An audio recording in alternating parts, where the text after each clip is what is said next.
नियम बना लो बैसाख महीने से। साक महत्म में ये वर्णन किया कि एक बेलपत्र का वृक्ष हो या पीपल का वृक्ष हो या तुलसी का पौधा हो या आंवले का वृक्ष हो या बट वृक्ष हो, उस वृक्ष के नीचे बैसाख के महीने में जो जल समर्पित करा जाता है, उस जल की पुण्याई इतनी प्रबल हो जाती है कि व्यक्ति के जीवन में जितना पाप कर्म करा होता है वो सब निष्फल हो जाता है, वो सब समाप्त हो जाता है। बैसाख महीने में पार्थिव शिवलिंग के निर्माण का, और उसमें एक बात कही गई कि जब संसार का मनुष्य, मृत्यु लोक में रहने वाला मानव,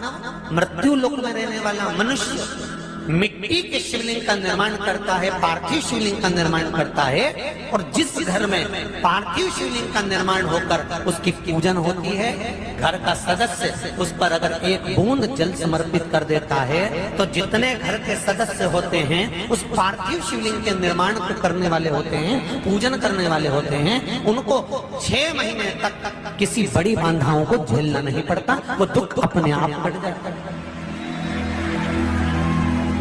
पार्थिव शिवलिंग का निर्माण बैसाख महीने,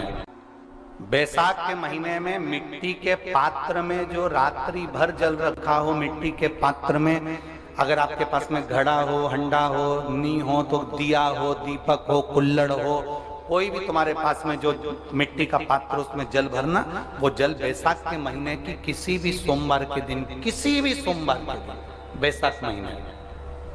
या किसी प्रदोष के दिन या बैसाख महीने के शिवरात्रि के दिन, वो मिट्टी के पात्र का जल अपने घर के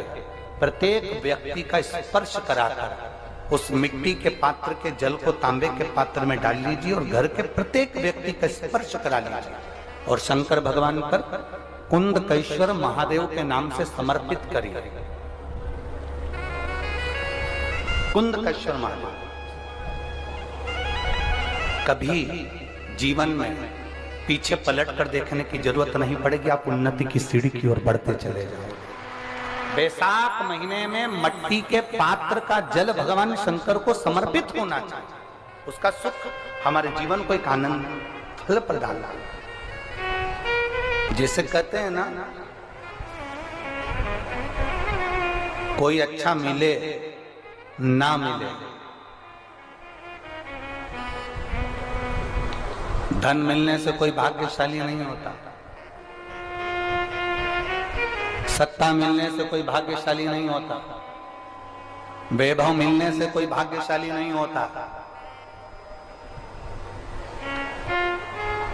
महाराज,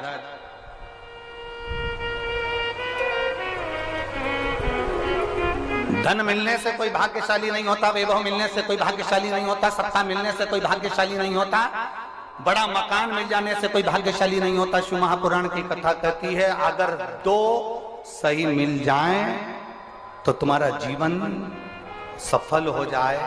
एक गुरु सही मिल जाए और दूसरी घरवाली सही मिल जाए तो तुम्हारी जिंदगी स्वर्ग।